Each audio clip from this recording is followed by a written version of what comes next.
អតីតគូដណ្ដឹងលោកបូផេត្រាថាខ្ញុំមិនចង់បំពុលសង្គមទេប៉ុន្តែដើម្បីការពារភាពស្អាតស្អំខ្ញុំនិងគ្រួសារខ្ញុំត្រូវតែចេញមកបកស្រាយក្រោយលោកបូផេត្រានិងគូដណ្ដឹងបានប្រកាសផ្ដាច់ចំណងជាគូដណ្ដឹងនឹងគ្នាសម្រាប់ចែកផ្លូវគ្នាដើរផ្លូវរៀងខ្លួនដោយស្នាមញញឹមដោយសារតែអស់និស្ស័យនឹងគ្នារួចមកបានធ្វើឲ្យមហាជនអ្នកគាំទ្រលោកបូផេត្រានិងអតីតគូដណ្ដឹងធ្វើការវែកញែករកខុសរកត្រូវខណៈអ្នកខ្លះក៏ចង់ដឹងថាហេតុអ្វីបានបែកគ្នាព្រោះបើមើលតាមបណ្ដាញសង្គមឃើញអ្នកទាំងពីរផ្អែមល្ហែមខ្លាំងណាស់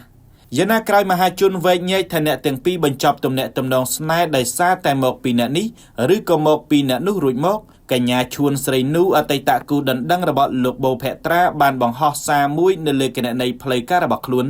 ដោយកញ្ញាស្រីនូបានរៀបរាប់ថាសូមគោរពពុកម៉ែបងប្អូនទាំងអស់គ្នា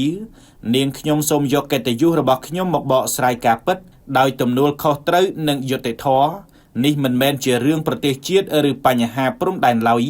នាងខ្ញុំក៏មិនចង់បំពុលសង្គមដើម្បីវែកញែកបន្តទៀតដែរប៉ុន្តែដើម្បីការពារភាពស្អាតស្អំនិងតម្លៃសម្រាប់ខ្ញុំ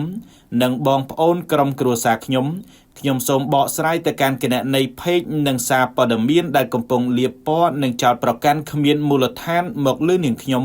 សូមបងប្អូនស្ដាប់អ្វីដែលចេញពីសម័យខ្លួនមុនធ្វើការវិនិច្ឆ័យអតីតគូដណ្ដឹងរបស់លោកបូផេត្រាដែលទើបផ្ដាច់ចំណងស្នេហ៍នឹងគ្នារូបនេះបានរៀបរាប់ថាចំពោះរឿងអតីតកាលនាងខ្ញុំពិតជាបានរៀបការនៅឆ្នាំ2023ពិតប្រាកដប៉ុន្តែយើងទាំងពីរបានព្រមព្រៀងលែងលះបញ្ចប់ដោយសន្តិវិធីដោយសារការរស់នៅមិនចុះសម្រុងគ្នាខ្ញុំក៏បានប្រកាសជូនដំណឹងជាសាធារណៈផងដែរខ្ញុំឃើញសំណេរមួយដែលកំពុងលាបពណ៌បែបប្រយោលបំភ្លឺការពិតសូមអ្នកចេញមកបកស្រាយព្រោះអ្នកកំពុងធ្វើឲ្យមហាជនបានចោទប្រកាន់មកលើរូបនាងខ្ញុំ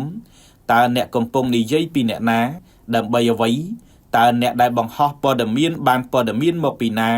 ខ្ញុំមិនដែលស្គាល់អ្នកសោះអ្នកត្រឹមជាអ្នកក្រៅហេតុអ្វីដឹងច្បាស់រឿងផ្ទៃក្នុងគ្រួសារអ្នកដទៃសូមជម្រាបទៅកាន់បងប្អូនថានាងខ្ញុំមិនមានសញ្ជាតិបរទេសទេខ្ញុំមានសញ្ជាតិខ្មែរតែមួយគត់ជីវិតគូខ្ញុំធ្លាប់រៀបការតែម្ដងគត់ខ្ញុំមានការងារត្រឹមត្រូវមិនប្រព្រឹត្តទង្វើខុសច្បាប់ឬដើរបោកប្រាស់អ្នកណាទេរឿងអតីតកាលអ្នកដឹងច្បាស់មានតែអតីតនិងក្រុមគ្រួសារគាត់ទើបច្បាស់ថាតើខ្ញុំបានដើរទៅប្រមូលលុយមាសពេជ្រអចលនទ្រព្យឬបានទទួលចំណងដៃមួយកាក់មួយសេនឬទេមុនបញ្ចប់ចំណងអាពាហ៍ពិពាហ៍យើងបានឡើងតុលាការស្របច្បាប់ត្រឹមត្រូវប្រសិនបើខ្ញុំពិតជាមនុស្សបោកប្រាស់បែបនេះតើអាចមានការបញ្ចប់ដែលមានការព្រមព្រៀងដោយសន្តិវិធីឬទេកញ្ញាស្រីនូបានបន្តទៀតថាចំពោះរឿងបច្ចុប្បន្នជាមួយបងភក្ត្រាមុនភ្ជាប់ពាក្យគាត់ក៏បានដឹងនិងទទួលយកអតីតកាលរបស់ខ្ញុំដែរការបញ្ចប់ចំណងភ្ជាប់ពាក្យនេះតាមការសម្រេចចិត្តទាំងសងខាងដោយដែលយើងទាំងពីរបានប្រកាសក្នុងនាមខ្ញុំធ្លាប់មានអតីតកាលម្ដងនាងខ្ញុំពិតជាមានអារម្មណ៍ឯកោបំផុតនិងមានសម្ពាធណាស់ក្នុងការសម្រេចចិត្តមួយនេះប្រសិនបើខ្ញុំទៅដើរបោកគេរៀបការដោយដែលសាធារណជនចោទប្រកាន់ឬថាជាមនុស្សស្រីលក់គេឈ្មោះបែបនេះខ្ញុំនឹងយល់ព្រមរៀបការដោយដែលបានគ្រោងនៅខែមិនិនាខាងមុខនេះហើយ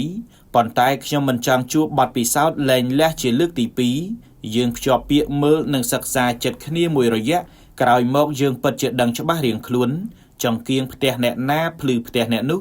កញ្ញាឈួនស្រីនូបន្តទៀតថានាងខ្ញុំមិនអាក់អន់ចិត្តទេ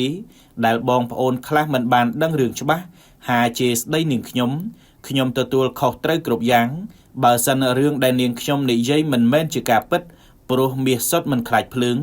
ខ្ញុំសូមស្នើបងប្អូនសារព័ត៌មានក្រុម MMO សូមរក្សាក្រមសីលធម៌វិជ្ជាជីវៈ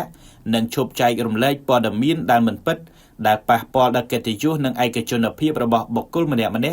ដើម្បីផលប្រយោជន៍ឬអាជីវកម្មរបស់ខ្លួនផ្ទុយមកវិញបើព័ត៌មានដែលបងប្អូនវិភាគហើយវិនិច្ឆ័យភ្លាមត្រឹមតែលើរូបភាពនិងសំណេរតាមបណ្ដាញសង្គមអយុត្តិធម៌ណាស់សម្រាប់នាងខ្ញុំសូមអរគុណបងប្អូនមិត្តភ័ក្តិទាំងអស់ដែលបានជួយលើកទឹកចិត្តដល់នាងខ្ញុំ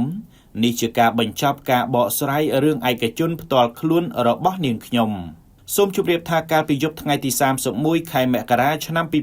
2026ជាថ្ងៃបញ្ចប់ខែមករាក៏ជាថ្ងៃដែលលោកបូផេត្រានិងគូដណ្ដឹងបានប្រកាសបញ្ចប់ចំណងស្នេហ៍ដែលភ្ជាប់ពាក្យជាមួយគ្នាដែរដោយលោកបូផេត្រានិងកញ្ញាឈួនស្រីនូបានប្រកាសនៅលើគណនីផ្ទាល់ខ្លួនថា